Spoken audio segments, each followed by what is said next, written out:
Sony has been surprising fans with every new reveal on the next-gen PS5 console, and recently in the Game Awards 2019 we got to see the first ever PS5 game reveal called The Godfall. And ever since the Game Awards 2019 occurred, we've been receiving a lot of new leaks on the capability of the PS5 and all of its new features. Now recently, a few days ago, the co-director of The Last of Us Part 2 has revealed a massive hint towards the next-gen PS5, which basically states that there won't be any sorts of loading screen available in the PlayStation 5. Now guys, in this video we'll be going through all of the new features and information we've received so far regarding the Sony's next-gen PS5 console, so make sure you guys watch the video till the end because there are some very interesting information about how fast the PS5 will be able to handle the next-gen games. And we also have an old clip officially from Sony where they speed tested the PS5 and compared it with the PS4 Pro.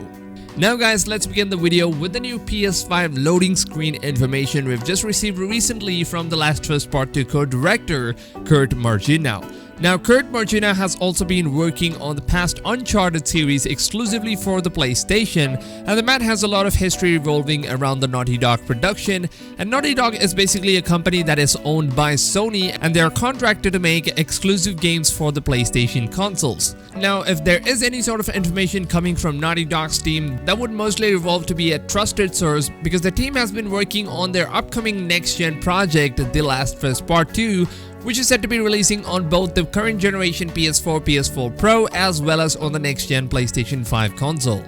So recently on the Twitter handle of things, Rami Ismail, who's part of the game dev world, tweeted out regarding the loading screen issues in the current generation of gaming and how the developers could make the loading screen not look so boring in ways and how the next gen would plan for that to be more interesting and entertaining. To which the co-director of The Last of Us Part 2 replied, quoting, "What is a loading screen?" Now this is really interesting thing to see on how confident the Naughty Dog team is towards eliminating the loading screen permanently for their upcoming AAA project, The Last of Us Part 2. And now the team has already been speaking about how they've been testing out the game on the next-gen PS5 port and also the current generation of PS4 Pro, and they've already revealed a few details on how well the games would perform on the PlayStation 5 compared to the current generation consoles. Recently, a Sony patent had also talked about how the new integrated SSD being added to the PS5 will be a huge game changer for Sony's consoles, and unlike any other SSDs that we currently use on our PCs, it is said that the PlayStation 5 will be holding a significantly faster reading speed, and they've now partnered with Samsung in order to create SSDs exclusively only for the PlayStation 5 consoles, which is said to be much faster than what any of the current generation PCs could deliver, even with the M.2 drivers. Now guys, we've already seen the amount of impact an SSD can put on your gaming experience, and looks like Sony is focusing on delivering a console that is merely focused on being the fastest console of the next generation.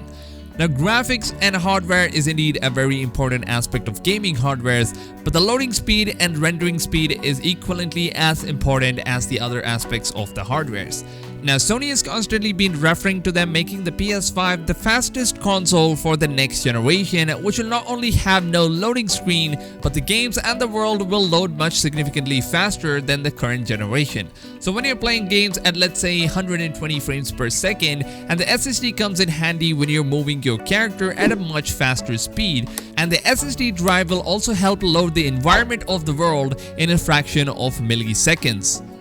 Previously, Sony had displayed the difference between their work-in-progress PS5 version and the new SSD project, where they tested out the Spider-Man PS4 on the PS4 Pro and the PS5 dev kit, which is again a work-in-progress model for the PlayStation 5. And the game was running on the PS5 using the backward compatible feature enabled. Now the developers did a benchmark test for the loading time on both the consoles, where the PS5 took about 0.8 milliseconds to launch the game, and on the other hand the PS4 Pro took about 8.1 seconds to even launch the game. And that indeed shows how much of a difference it makes when it comes to speed in the next generation consoles. And not just that, both the consoles were put under stress test on running a free cam around the open world as fast as possible, and the PS4 was freezing the game every few meters due to the lack of SSD's power in the hardware, but on the other hand the PS5 had absolutely no issues rendering the city and the details at a much faster movement speed,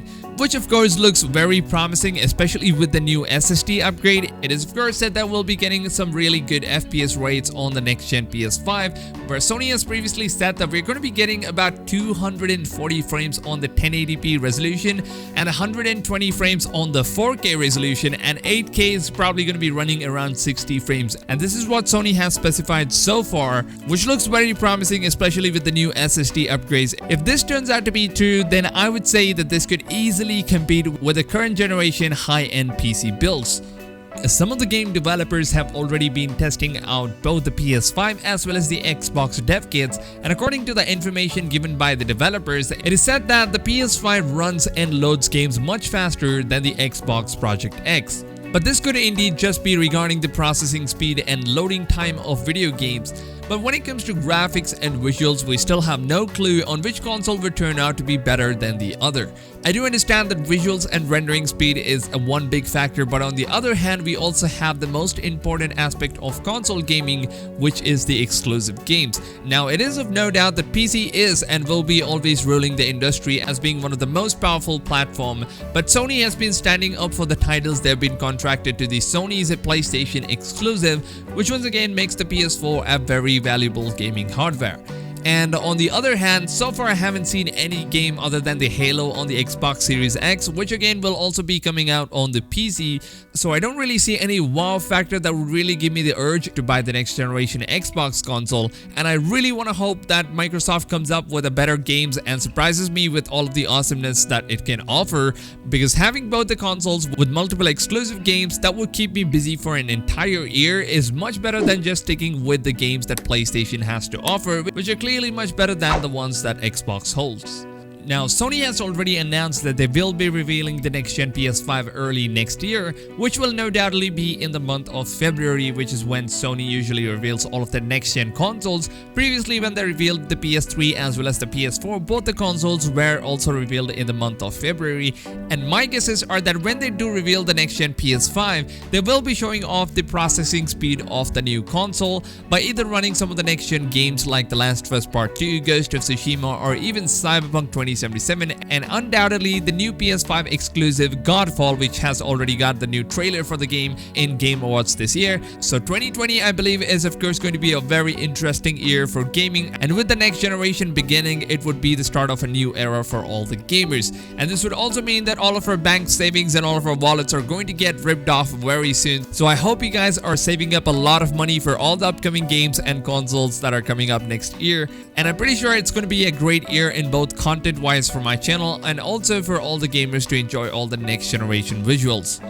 Now guys, I want to know, since it is now official that both the Xbox and PS5 are almost equally powerful, which console are you guys going to be getting next year? Is it going to be Team Blue or Team Green? I will indeed be getting both the consoles, PS5 as well as the Xbox Project X, because myself being a content creator, it is my job to make videos on all the games, so I would indeed invest on both the consoles. But I want to know, for you guys who are going to be gaming in general, which console are you guys saving up for next year? Let me know in the comments down below. Let's see which team gets the most vote. Is it going to be Team Blue or is it going to be Team Green? And is there any particular reason to why you guys are going to be choosing one console over the other one? Let me know all of your opinions in the comment section down below. And also, if you guys are looking for a YouTube channel that covers all the next generation gaming news, updates, gameplays, and much more, then my channel will of course be covering all the new updates on the next generation games. And I will also be mainly focusing my channel towards the CD Projekt Red's upcoming AAA project Cyberpunk 2077. So anything related to Cyberpunk, from tidbits to a massive information, will all be available first on my channels. So if you guys are excited for any of these games and the next generation consoles and don't want to be missing out on any new information, then make sure you guys subscribe to my channel and turn your bell notifications on, so YouTube will show you guys my upcoming videos that I upload every single day. With that being said, I hope you guys have a blast of a day, and I'll see you guys on tomorrow's video. Until then, take care fams, and goodbye.